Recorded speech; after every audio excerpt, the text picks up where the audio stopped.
Hi folks, here we go, last one of the semester. I enjoyed it. There's a nice range of stories, but I think what we've got to learn from here is actually how to tell a story. And with a lot of these, I think we've got about 10 stories here, there is a starting point and a finishing point. And in between, I don't think the story, the narrative, is being developed enough. Yes, that happens in a few cases, but actually, we're not quite constructing and telling our stories properly here with enough in it, with enough strong depictive narrative and voiceover that really clearly takes the viewer through what our own package is all about. And I'll explain that, excuse me, as we go through. Because I like the way you have tried to, whoever's editing, and Harry, presumably you're a part of this as presenter as well, trying to link stories together and have themes going through this bulletin. And that works because they are most definitely there. But what it also needs is better storytelling. We'll go through it now.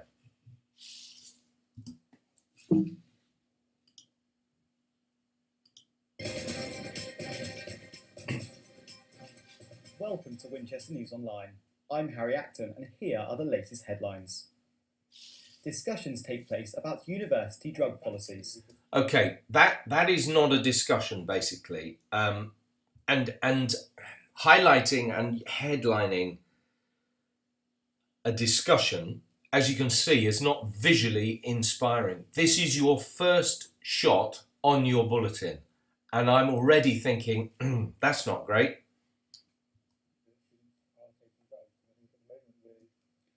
And it also goes on too long. This rally to collect food for people who are struggling. See, that's better, and this is nice. And Winchester has been crowned one of the most magical Christmas cities in Europe. Great, really nice. Now, students in Winchester have been discussing possible changes to the university's drug policy. We sent Joseph Shaw to investigate what potential changes might take place. We join him as he interviews Tali Atvars.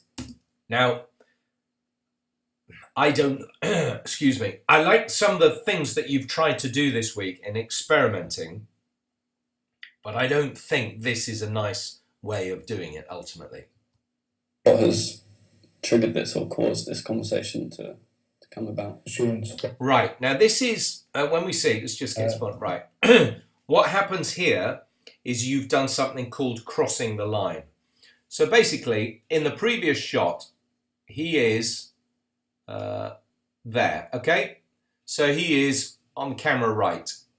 Then when you go to him, he's on the camera left. He's over here. So you've completely switched him. And I know there is a camera there, but this is what is called crossing the line because there is an imaginary line between Joseph and your student union president. Okay, so this is the line from left to right. Now, if you cross that line, i.e. there's one camera here, and then you have that camera there, even though it's a deliberate ploy, you cross the line because him from going on the right-hand side of frame suddenly What's this conversation to come about? Goes to the left-hand side of frame. It looks really, really ugly. And basically what it is as I have said, crossing the line. It's like if you do a football match and say the team in red are on the left-hand side and they're going towards the goal on the right. And then you have a camera from the other side. It will look like instead of them going from left to right, they're actually going from right to left because there is an imaginary line going from one side of your camera to the other. And if you cross that line, then everything looks reversed. So this is actually quite an ugly technique to use.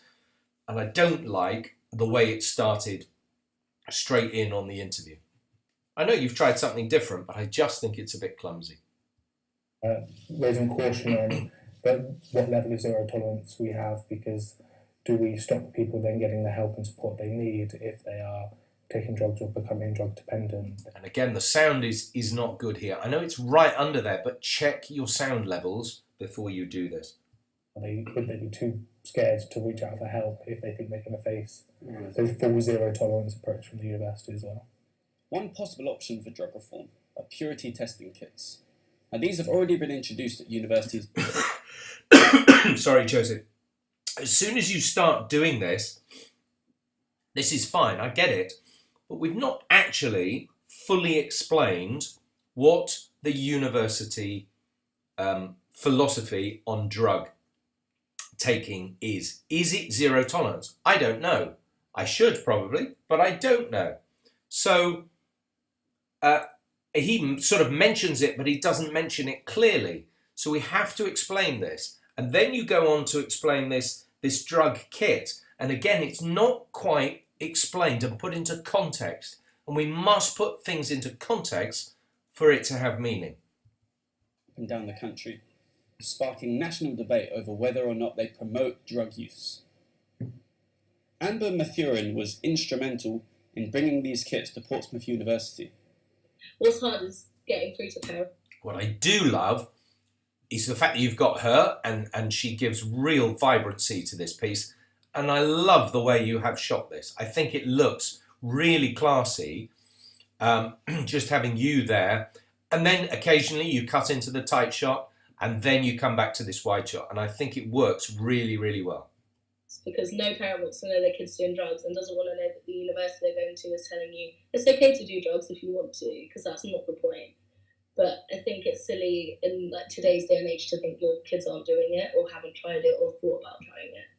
So I had people come to me and say, look, I tested mine and it come back a lot darker than I thought, so I took less than I usually would.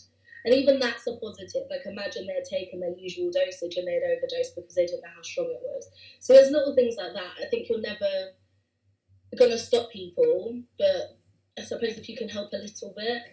You see, going into her, you just needed to explain what this little drug testing kit does. And then you make what she says far more understandable and what she's trying to explain and why she did it. So you do need to set it up. And this is what I'm excuse me. This is what I'm talking about of setting up your story and having a decent narrative that helps the viewer. Otherwise, they will not quite understand what is going on.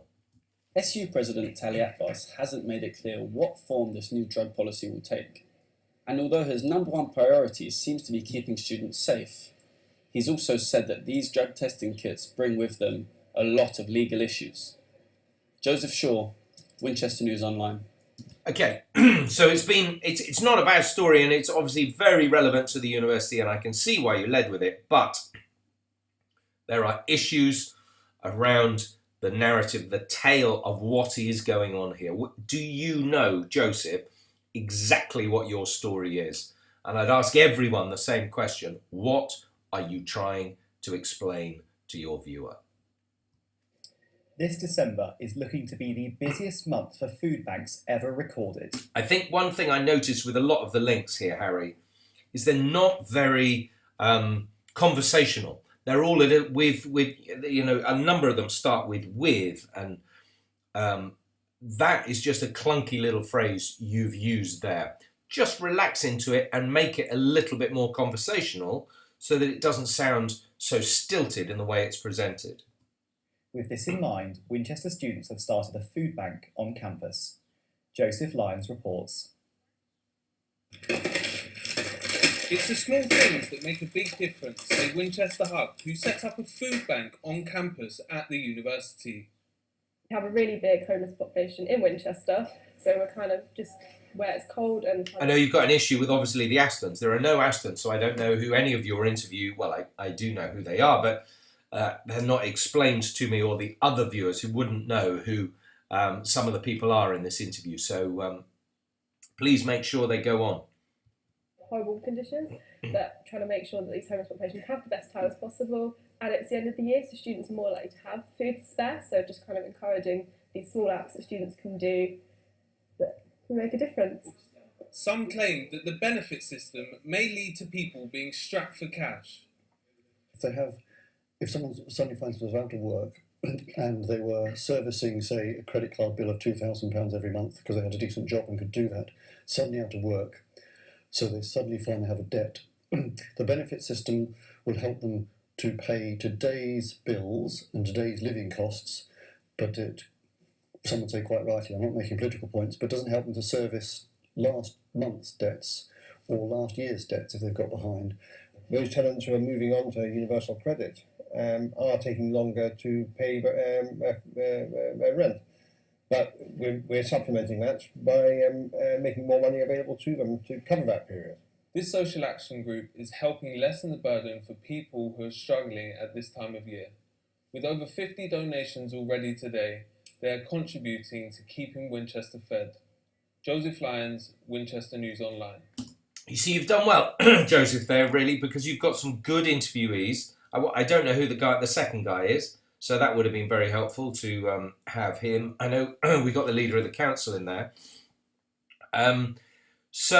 That is a better told story with structure, with interviews, and with a decent piece to camera at the end of it. And I think you could still do vox pops of students of why they're giving and what they think.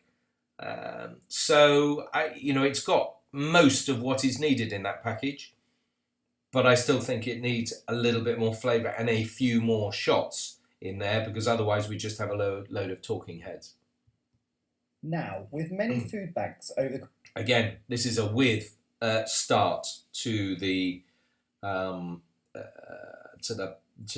item and to your link, and I know you're trying to link the two stories, which is really, really good. I just don't think you've quite done it properly, because the link is a bit tenuous. I think you need to be clearer in this link. This period, Hampshire County Council is hoping to reduce the amount of food that the county wastes. They have released a new survey to see what is being done and what can be improved. Larissa Patience reports. You know, it's along the lines, it's not just what we provide, it's what we waste as well. That's the balance where it needs to be on this link. Food waste, around 98,000 tonnes a year, according to Hampshire County Council, is Nice start. away. However, there are some people trying to be greener. We know students are really keen to recycle their food waste. They don't like throwing it into the general waste bin, and actually about 40% of the composition of the general waste bin is food. Just one thing, thank goodness for Liz Harris. She really helps us out and is a really good interviewee, and we must thank her for all her work this year. Just look at Liz's eye line. She is clearly sitting down, and you are clearly standing up by the camera, and therefore her eye line is going up. You need to sit down so that you are the same eye line as the camera. Otherwise it looks unnatural. Now, there are dozens of times where even if there isn't a chair, I will just kneel. And you kneel next to the camera to get the right eye line. Then the people will look at you, which is the same level as the camera, and then it looks right. Clearly you're standing here and she's sitting, so therefore you get this slightly strange eye line. And I think it happens again later on. So we want to get that fraction out and get that recycled. If recycling your food waste isn't an option, there are others like composting. People can pick what they want, so if they only want to take 2 carrots, they're taking 2 carrots rather than a bag of carrots. See, this, again, this is, I like this story. I just don't quite get where we're going with it.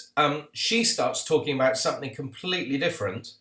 You're talking about composting. She's talking about picking a couple of carrots. So you've got to be careful in the structure of your packaging and your voiceover. And if you grow your own, you tend not to waste it. You don't throw it away because you know how much hard work's gone into it. And then when we do have food waste, so the tops or bits that have been nibbled, we compost it. I think it would be great if food waste could be taken away. Those people that have their own garden could be... Again, your sound is a bit distorted here. It's just peaking, so you check your level. She speaks quite loudly, so you just may want to take it down a bit. Encouraged to compost their own. Although Hampshire doesn't have a brown food waste bin, Eastleigh Borough Council decided they wanted to provide one for residents. Food waste was an obvious one to try and get rid of. So lots of people. Just have a look. Whoops. This should be picked up. Okay. Someone has got to see that before it goes through, so we don't have little errors like that. Compost it, but we decided there are lots of people that can't do that, and so we gave them another option. With a reported quota of household waste being food, Hampshire County... Again, Larissa, just think of that. Would you ever say, well, with a quarter of household waste being food? No. So when you've got, just turn it round saying a quarter of household waste comes from food. That's it. Or a quarter of household waste, or food accounts for a quarter of all household waste. Turn it round and it becomes just a little bit more direct. says that this survey will let them know how to best help the public with what they put in their bins. Larissa Patience, Winchester News Online. Now, I think it's brilliant that you have gone to clearly to an allotment. Sorry, I forgot the word for a moment. You've gone to an allotment and you add so much more colour to your story. So that's really, really good. So I appreciate what you've done there. But I still think you're mixing slight parts of the story, whether we're talking about food waste, whether we're talking about composting, whether we're talking about growing your own. And it just needs a bit more clarity in deciding where you want to go with it. And if the story is about all those things, then say, right, the survey will take into account this, it'll take into account that, it'll take into account something else, so that we get a picture. Otherwise, it just feels a little bit muddled. But some of the pics in here are really nice, and I like the fact that you've gone to an allotment. That's good thinking. With air pollution, an ongoing issue in... There you are, with air pollution. It's just, we need to find another way of starting these. There's another with, and there's another with later on as well. Manchester. Buses are seen as one of the answers. A local councillor doesn't think there are frequent enough buses into the city centre. Our reporter, Ian Sheridan, has more. So we're standing on Ian, I mean, I think this is obviously quite nice. It's just, this doesn't develop as a story. It's just a little bit of puff for Anne Weir, which is unfortunately very badly shot because it's all overexposed. There's no white balance here at all. And therefore, some of it is actually very difficult to watch. And it just doesn't fulfil the remit of a story, really.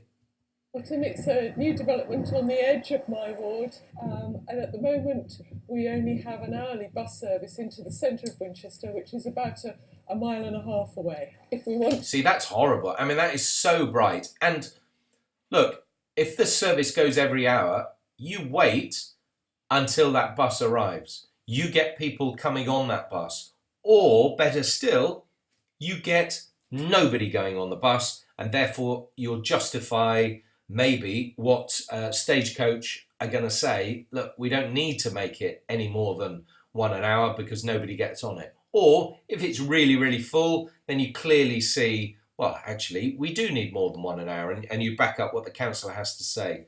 But there isn't a picture of a bus in here. the community that uses public transport as well as cycling and walking, then we need to provide them with a frequent and regular bus service from day one. You know, you could have actually stayed there for all morning and done 3 hours and gone, in our survey, we waited 3 hours, saw 3 buses come and go, and only 6 people got on, or only 1 person got on 1 bus. It just would have added so much more to it. Which spokesperson has said, "We work closely with the local authority and will continue to do so in regards to housing developments such as Kings Barton." In its So you see, it just doesn't go anywhere, Ian. It needs so much more doing to it. report, he highlights that buses are seen as an answer to air pollution in Winchester. Does he? Or did she say that? Did I miss that? But just 8 miles down the road in Southampton, they are facing similar issues. Southampton City Council has released new proposals to help clean up the air in the city. Renee Shaw joins me now in the studio to tell us a little bit more about what might change in the future. Renee, you've done very well on this. You've researched it well, and you're good in the studio. Again, you know, you have all the statistics at your fingertips. I have to say, this is one of the maddest stories that I've ever heard. £100 to get a lorry into the centre of town. I mean, that's crazy. So, Renee, can you tell me a little bit more about this clean air zone that's being... What I would say is actually that it felt quite long, this section, and maybe it could have been less, 2 or 3 questions rather than, I think it's 3 or 4. It was in Southampton. Yeah, so it's really similar to the congestion charge in London. The councils included are Southampton City Council and the New Forest District Council as well.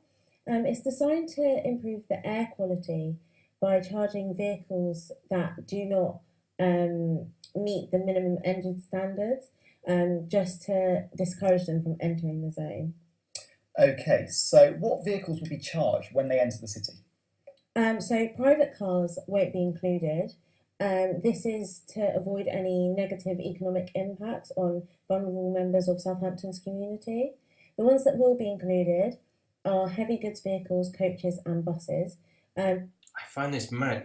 If coaches, I thought we were all trying to get on buses and coaches, and now they don't want them in the town because it's crazy. So I think,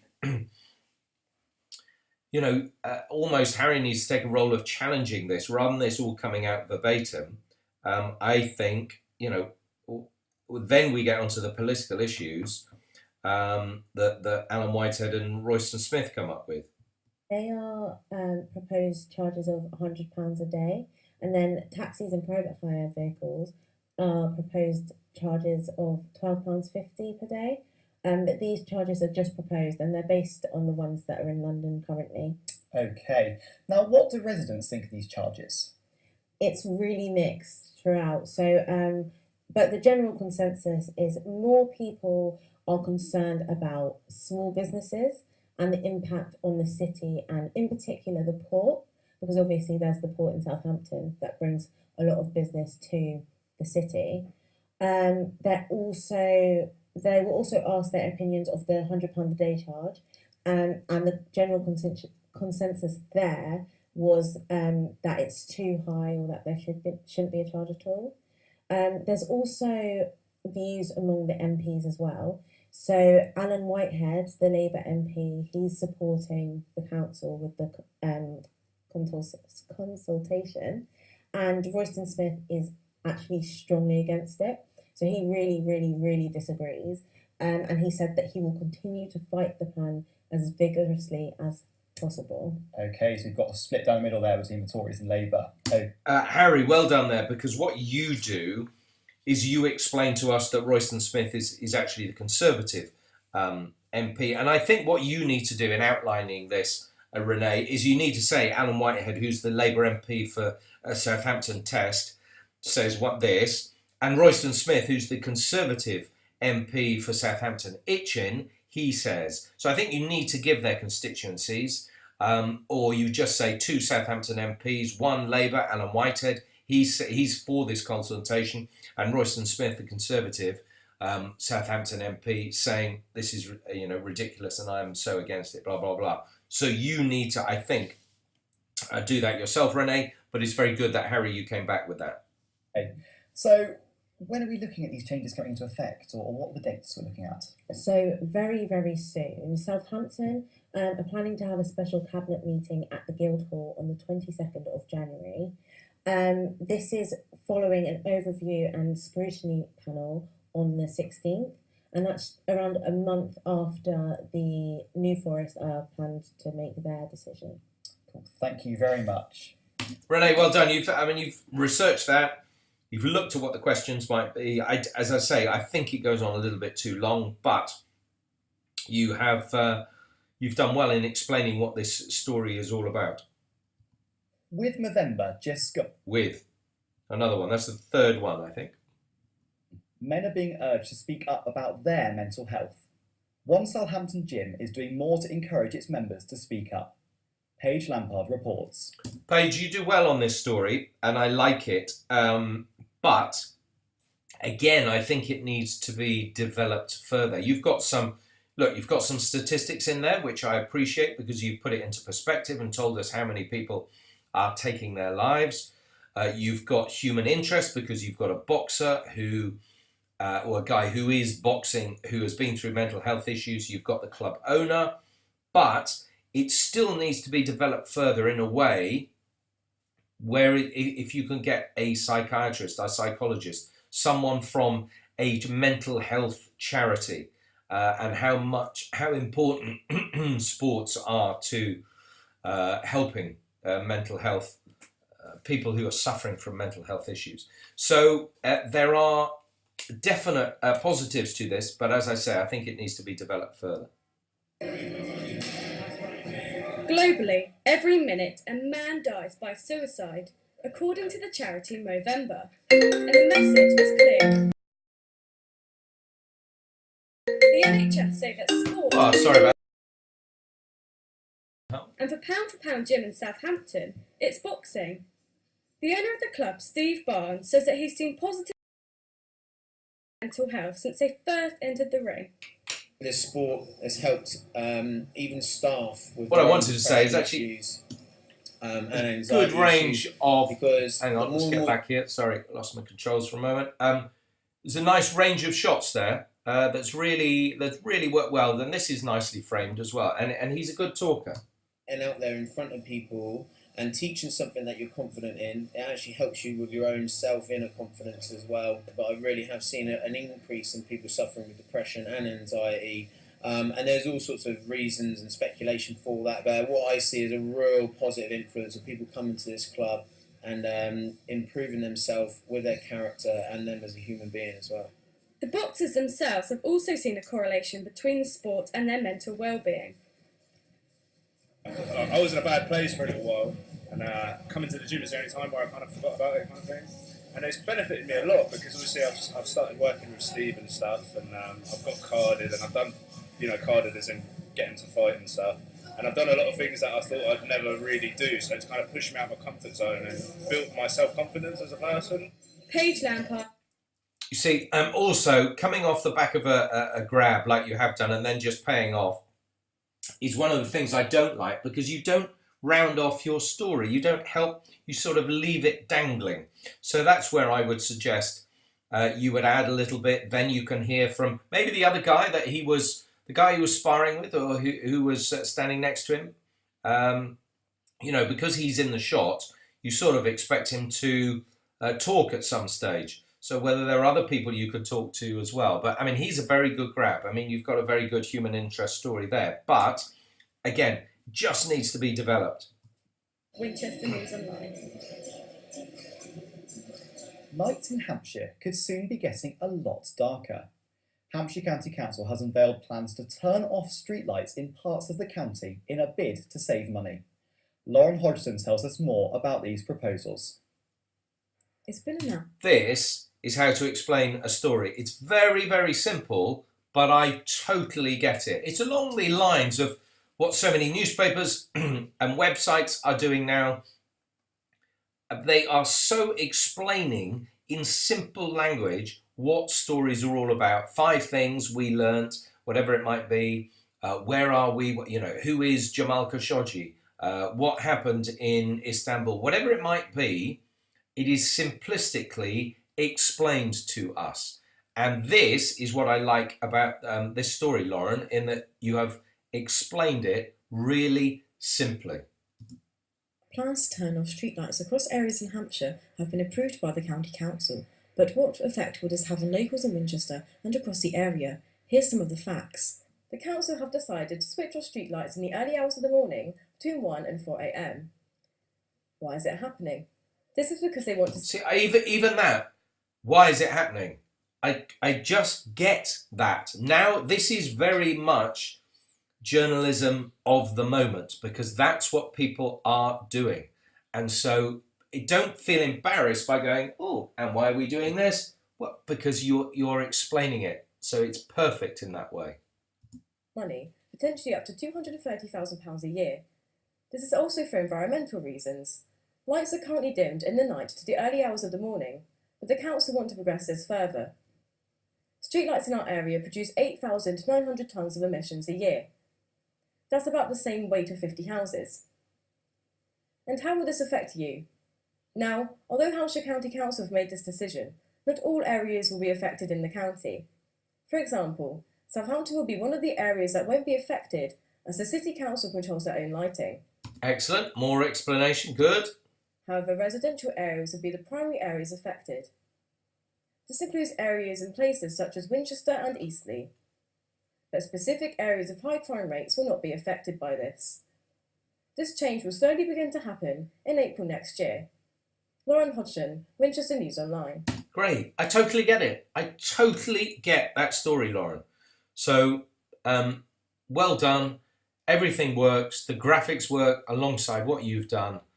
It's just simple. And now, with Christmas festivities in full I missed that one. So that's 4 now, I think. swing, we sent our Winol reporters out and about in the city to see what's on offer. We go first to Katie, who took to the streets during Winchester's annual Lantern Parade. Now, I like the way you've tried to set this up because I'm expecting at least 2 and maybe 3 stories about Christmas.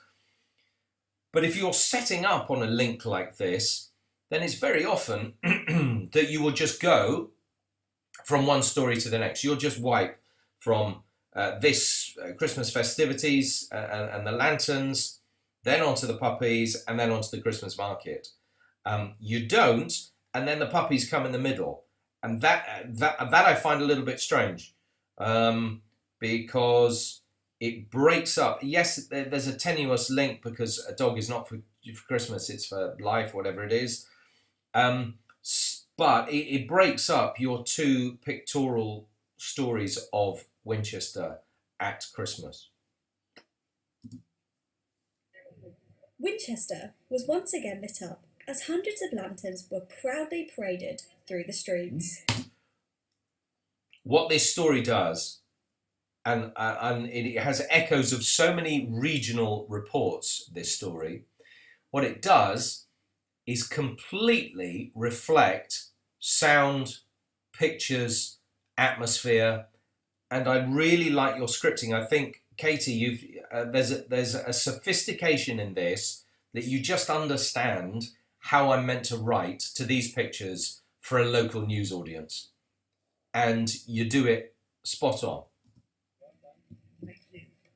The parade saw a wide variety of handmade colourful creations, from some more traditional designs, a penguin, to some less Christmassy, but still incredible. We won Best Animal, I think. This is a great interview, by the way. It wasn't really, it's not very seasonal. I'd like to have them on Gogglebox, I think. Sit with them watching whatever they're watching, Blue Planet. But, yeah, it was your idea, wasn't it, for a deep sea viperfish, because we watched Blue Planet and we really loved the marine life. So I think it was Dad's idea, really. The Lantern Parade is fast becoming part of the city's countdown to Christmas, with residents, young and old, flocking to watch or take part in the spectacular event. The Lantern Parade is just beautiful. I mean, it's such a lovely event because everyone's happy. Now, I don't know. Does she not have a capital C, the second one? Anyway, it's I might be wrong, but it would just be strange if she didn't. But a good interview. It's the start of Christmas, there's so many families there, and for us as well, running all the workshops, seeing people come in with like this idea or people that haven't done it before and they've been so nervous about Lots of great shots, because lots of different ones here. This is really nice and atmospheric. yeah, and they just look fantastic. It's just such a lovely atmosphere. Following the past few years of success, the parade is set to return again next year, once again bringing in the Christmas season. Merry Christmas! See, that's really good, Katie. I mean, you've thought about all sorts of things. I'm really pleased with that. I love that. That's one of the best Christmassy stories we've ever had. Katie Whitaker reporting there. Now, many children want a puppy for Christmas, but should you buy or adopt? Our reporter Charlie Bradshaw finds out. Charlie, I look at this and I'm stuttering my way through it. Do you buy? Do you adopt? Okay, that's how this story has been set up. Do you explain it? It's Christmas, and dog charities are beginning their annual adoption drive. Every year, healthy dogs are left in shelters, while puppies bought from unlicensed breeders continue to feed an illegal business. According to the government, puppy farming in the UK is worth £100 million and puts thousands of dogs at risk, bypassing laws made to ensure every dog has a responsible owner. Good strong voiceover. Don't buy them. Rescue. That's the way forward, really. If you are going to buy a dog, you want to make sure you get it from a licensed premises. So a licensed breeder, that's probably one of the better ways to go. Think about the sort of dog that you want and why you want it and how it can fit into your lifestyle. You want to look at if there's any sort of congenital defects that particular breed has, something you need to adapt for, and just making sure it fits into your lifestyle and you can give it all it needs and afford the vet bills that come with it. If you're thinking of getting a dog this Christmas, be aware of illegal breeding practices and always visit your local shelter first. Charlie Bradshaw, Winchester News Online. It's a good piece of camera, Charlie. But again, I look how that story was set up. Buy or adopt. Well, adopt, obviously from the housing, from the dog charity. Yep, but is an adoption from one of them? It's the specifics of the two sort of avenues that you're trying to explain here. And you're saying, it's by legal or illegal, or it's. I just think there needs a little bit more clarity in what you're trying to explain here, because ultimately, look, yes, you're buying on both of them, ultimately, aren't you? And I just think we need that sort of explanation. There's also a foster argument.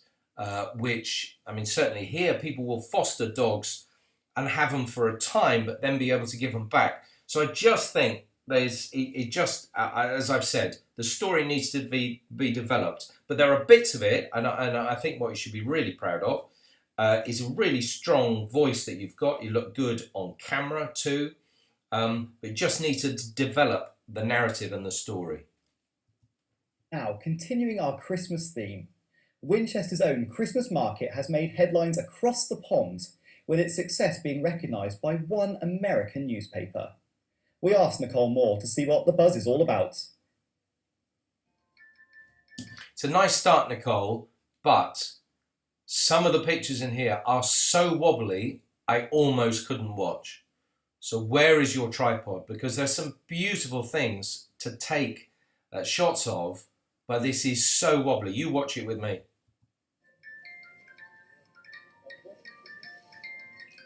The New York Post has named Winchester as one of the most magical cities in Europe. It describes... Can you see when you do a tight shot like that, how much it wobbles around? The city as there. Especially beautiful in December. Councillor Caroline Horrell said it is fantastic news that Winchester has been recognised by a US publication as a magical Christmas city. And look at that. But what makes it so different? The trouble is, I'm concentrating so much on the pictures, I'm hardly listening to what you're saying. And you've got a councillor, I think you quoted there. Could we not have got hold of her? If she's not available, is she actually worth quoting? Not sure. To other well-known places. I think one of the main things about this market is the location. The variety of stalls and the... Again, these are really horrible shots. ...what's on display. There's so much to differing sort of products available, everything really. And that's a bit of a nasty clip there, and he's not there for very long. And then so technically, we're really struggling with this. And where's our rule of thirds on this guy? You may have got the Pentis in, but you need to reframe it. He's right in the middle here. Just as unique at Christmas time because they tend to have a lot more market-based activities going on, especially at Christmas, and it's just much more of a whoa. a village. Well, it's a city, but it feels more like a close-knit village vibe. The market. Yeah, the Christmas market. And all the freebie samples that we had that were there. And just how it's like independent. This is where you need to start with this. We didn't need the early part of that grab. What the Christmas market, yeah, that's what we're talking about. This is the bit, this is the part of your story that we're on about. It's why is it so special? So listen to this again. And all the freebie samples that we had that were there. And just how it's like independent, like people setting up their own sort of homemade things. Okay, just how it's independent. That's what she really likes about it. It's what really attracted us to it anyway. We've never been before, so it's one of the sort of the best Christmas markets I've been to anyway. Many feel that Winchester... So that's the little bit you wanted to hear, but there's got to be room for more voice, for more vox pops as well. has its own uniqueness around Christmas, so maybe it does deserve the title as being one of the most magical cities in Europe. Nicole Moore, Winchester News Online. So while you've got loads of shots, there is so much more technically you can do with this, Nicole, to make it much, much better.